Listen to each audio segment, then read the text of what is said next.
congregation of worker sisters of the Holy House of Nazareth. There is something unique in the naming of a congregation founded by Saint Arcangel Tadini. The sisters of the congregation actually work in factories and train women to work. House of Nazareth was a place of work where young Jesus learned the basic lessons of carpentry from Joseph. Father Tadini might serve as a fine patron to everyone who goes to work every day, and maybe especially for women who work. Arcangelo Tadini was born on the 12th of October 1846 in Villanuova, Brescia, Italy. At the age of 18 he entered the seminary in Brescia. However, an accident was to leave him with a limp for the rest of his life.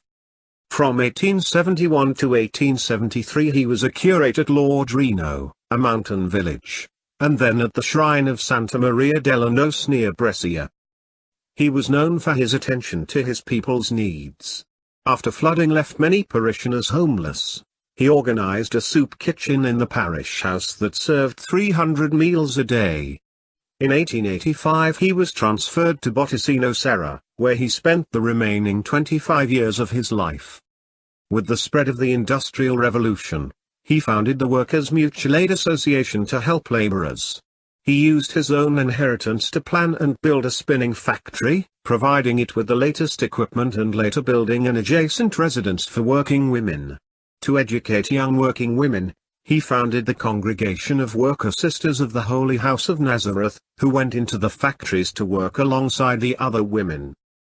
He taught his parishioners that work is not a curse but rather the way in which men and women are called to fulfill themselves as human beings and as Christians.